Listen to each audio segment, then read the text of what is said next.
Hi everyone, my name is Shaheema Adams and I'm from a company called the CEX Lab.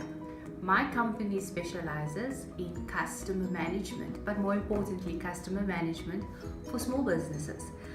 I have been very lucky to partner with SiMODiSA, and together we are going to bring you a host of easy to follow tips and tricks on how to manage your customer if you are a small business, because we know it's not easy.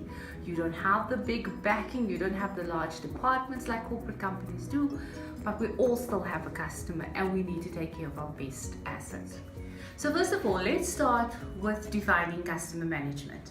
I know it's this massive topic that we all wonder about, that we don't all have the resources to do something about, but it is still very important. So customer management in essence is about managing the entire customer cycle that you have. In some people call it a value chain, right? Within that value chain sits a number of moving parts.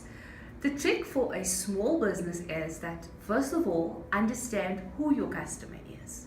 Understand all your customers. For example, you have a customer that you sell to that likes to visit your store, or you go to that person, and that's what we refer a face-to-face customer. Or you have a customer that you sell something to, but you don't see the customer, you just interact with them digitally. So if you have a website or if you're in retail, you sometimes don't even see your customer, right? And that's what we call an online user. Now, each customer obviously behaves differently because it's dependent on their environment. If I'm in front of you, I'm going to have a lot more tolerance for certain things that go wrong. For example, if I'm in front of you and I ask you to find me something in your store, I'm going to walk with you, and therefore I'm not going to mind if you can't find it immediately. But if I'm your online customer and I'm going to buy something from you online, I'm going to expect it to be available instantaneously. So that's the difference between the two. Then you have a different set of customers. Those are your stakeholders. Now your stakeholders are often your suppliers, or if you are lucky enough and you deal with big corporate clients, the people within that business, those are your stakeholders. However, all three of them needs to be taken care of. Okay, so how do you do that? First of all, understand, like I said before, what your customer needs. Secondly, set some basic service standards. Now, I want to elaborate more on service standards.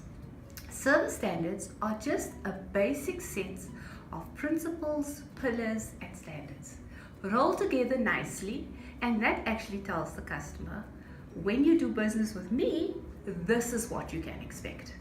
But it also buys you a lot of credit, and it also helps your business reputation. Now, as a small business, the dilemma we have is that we don't have the big resource pool.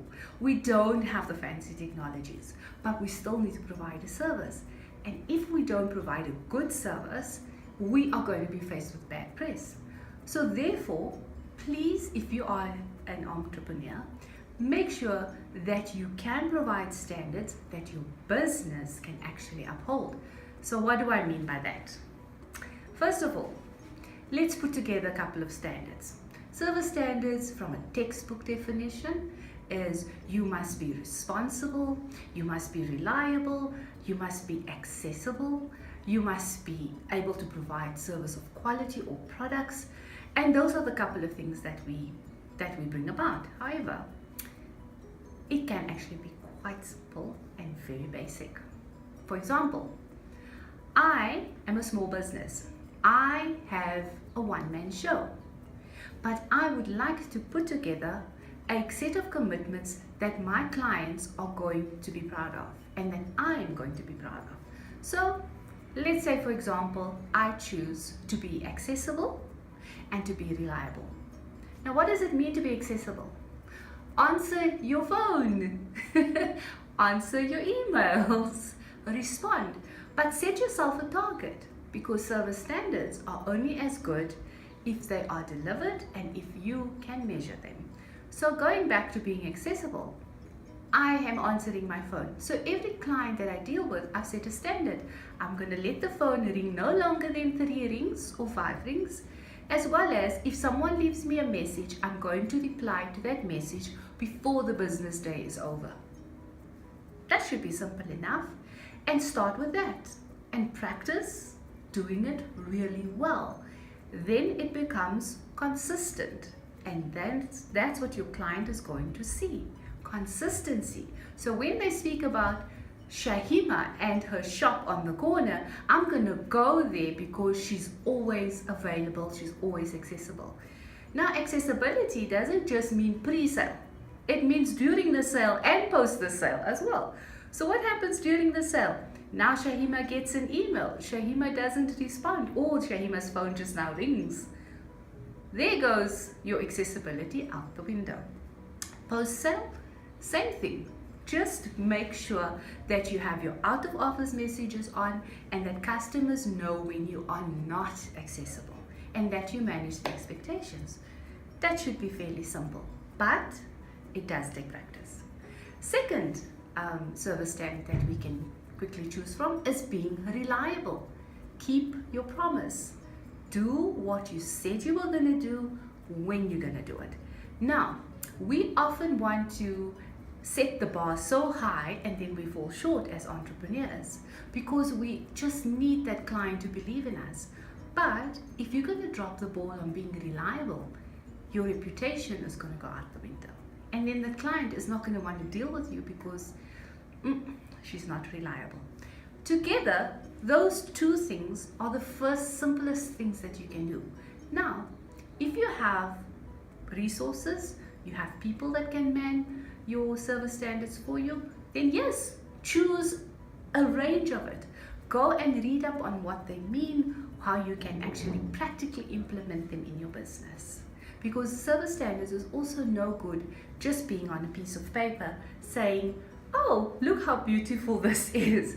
Customers must experience that you are accessible, that you are reliable, that they can rely on your quality. Remember everyone, etc. If you're going to put in a standard, whether you put in 1 standard, 2 standards, 3 standards, first of all, it needs to be relevant to your customer's need. You must be able to actually fulfill that standard, so meaning that you must be able to deliver on it with what you have in your business, as well as you as a business owner, as an entrepreneur, as the head of your company. You must make sure that you can measure your standards, because how else are you going to know that your standard is actually working? So there's a couple of ways that you can measure your service standards. One being the most simplest one. Does the customer still complain about the same thing, or do they still ask, do they query about the same thing? There is your golden ticket in whether your service standards are working. The second thing is word of mouth. Does customers actually tell other people about how good your service is? So the third way of measuring your service standards could be via a survey.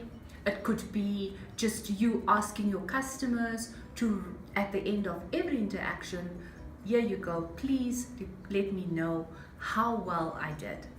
Now, your surveys or asking customers for feedback on your service doesn't need to be complicated, right? But it needs to be in the moment. The closer to the interaction it is, the better you have an opportunity to fix if you are getting a bad review. So say for instance, Shaheema gets a bad review on my company's service. If I get the information at the point of dealing with the customer, then I can do something about it. But if I'm going to ask the customer 2 or 3 months, or even after they've left my business, what the issue was, I can't do anything about it. Or if I can, it's either going to cost me a lot of money, a lot of effort, and at the end of the day, the opportunity with the customer could be well long gone. So therefore, make sure that you can measure your standards, keep it simple, and make sure that you use the information that the customer gives you. Because customers are funny beings. Once we've said something, we want to see a reaction. So therefore, if I'm going to give you my feedback, I'm going to expect something in return. And that return is that you've taken my word into account, you've heard my voice, and you've done something about it. Now I can tell you, having been in customer service for over 20 years, the minute you demonstrate to the customer that you've done something with what they've told you, you have bought their loyalty. I can tell you you will have them eating out of your hand, because you've created an element of trust, which is another service standards. So can you see how easily, by just doing a few simple things, you can kill many birds with one stone? Thank you for watching. We hope that we have provided you with some helpful tips. Please like, comment with your questions and feedback, as well as share with your network, because the more entrepreneurs we can help in managing their customers, the better.